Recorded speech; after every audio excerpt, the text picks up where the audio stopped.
Hello everyone, I've just recently passed 150k and I offered to my community to do an Ask Me Anything, so I'm going to use this video to answer some questions that you all have asked.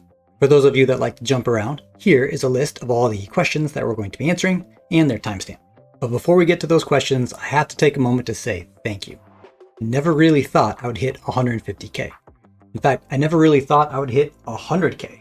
So the fact that 150,000 of you have chosen to hit the subscribe button on my technical training videos on YouTube, it sort of blows my mind. Plus, I am continually encouraged and floored by the nice comments that you guys leave in the comments. So, thank you, truly thank you. Now, on to your questions.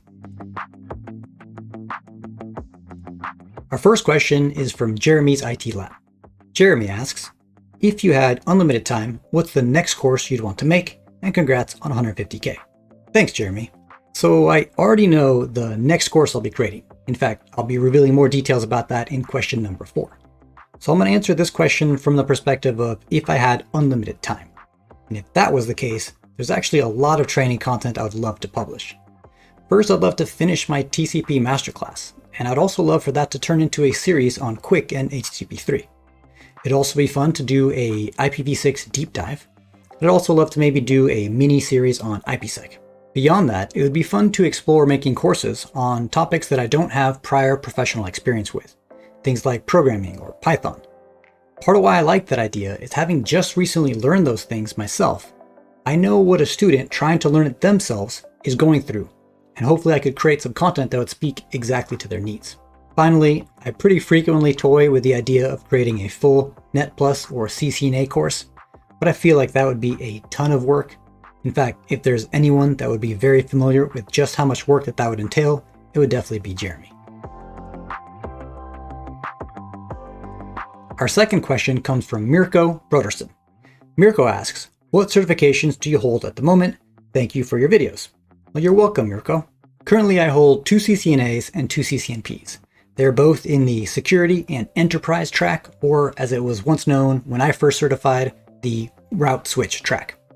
I initially got certified for CCNA back in 2008, and I've continually refreshed that certification up until now, so I've been grandfathered into the current enterprise track. I also have a Net Plus certification that I took way back in the day when the certification never expired, so technically I'm still Net Plus certified. I also used to be a CCSI, so that's a Cisco Certified Systems Instructor. That's the cert you need in order to teach Cisco curriculum. Fun fact, all of my Cisco certs actually expire this August. And I haven't yet decided what I'm going to do about recertification. I'm tempted to let them go and let them expire, but I might still renew them for another 3 years. I haven't decided. If you have an opinion on the matter, please let me know in the comments below.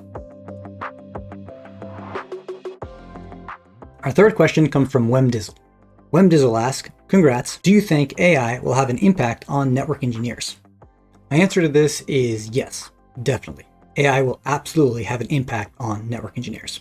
AI is actually going to have an impact on everything. PCs were invented in the 1970s and 80s, and by the late 90s, they were pretty much everywhere. Every job involved using a computer in some way, shape, or form. That doctor that you went to see how sick you were didn't really need a computer to tell you how bad your liver was or whatever.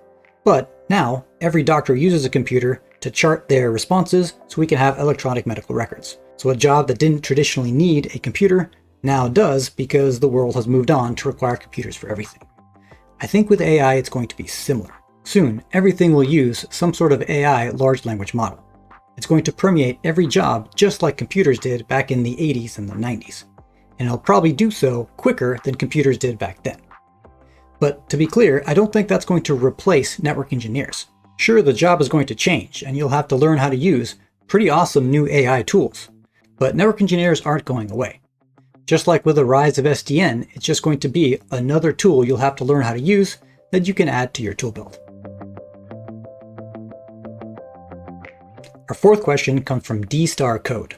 D-Star asks, congrats, and when can we expect the networking, the internet, cloud, and everything in between to be out? That's a good question. D-Star is asking about my networking course. So some of you already know that I have a Networking Fundamentals series published on YouTube. That is what I'm considering Module 1 of a full-fledged course. And that's the course that D-Star is asking about. And I've called it Networking, the Internet, the Cloud, and Everything in Between. The truth is, I get this question pretty often for when it's going to actually come out. And if I'm honest, I had meant to already be working on this as of April of this last year. Unfortunately, other projects have taken a bit longer to complete than I expected, so I am a bit behind. I've learned that I'm not very accurate at judging the completion time for these types of projects, so I'm not going to make any hard promises, but I expect I'll have an update for everybody in June or July when I start working on the course full time. So stay tuned for more updates. I'm sorry I don't have a more concrete answer for you. Fifth question is from Greg. Greg asks, assuming that you work in IT/network engineering, what's the best piece of advice for somebody such as myself that's 1 year into their IT career with ambitions of becoming a network engineer? Great question, Greg. I get this question quite often, from students and from junior engineers that I used to work with. And my answer to all of them is always the same. Find one topic to become an expert in. Of course, with any job, there's like 1,000 things you have to know. And it's important to learn a little bit about all 1,000 of those things. But within that range, pick one thing that's particularly interesting to you and become an expert at that one thing.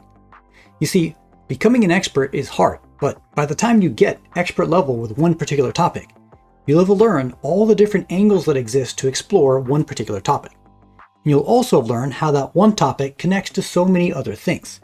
So then when you pick a second topic to learn to become an expert in, it'll become that much easier because you've already done the work and know how deep you can get on one topic.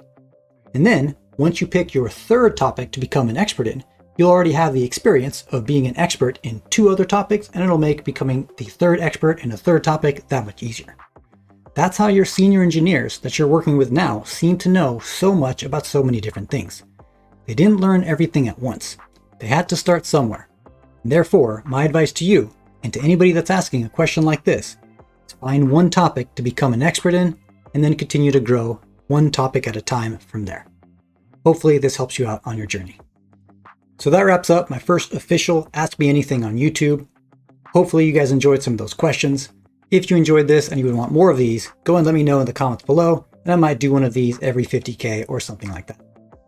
In the next few weeks, I'll be releasing some SSL related content on my channel. The next few videos will be talking about TLS 1.3 and how the latest version of TLS is very different from the versions prior. Otherwise, that's all I have for you in this video. And again, I want to close with gratitude. Thank you for subscribing to this channel. It is a privilege and one I don't take lightly. I'm going to end this video with a few comments that have made me smile. Thank you again, and I'll see you in the next video.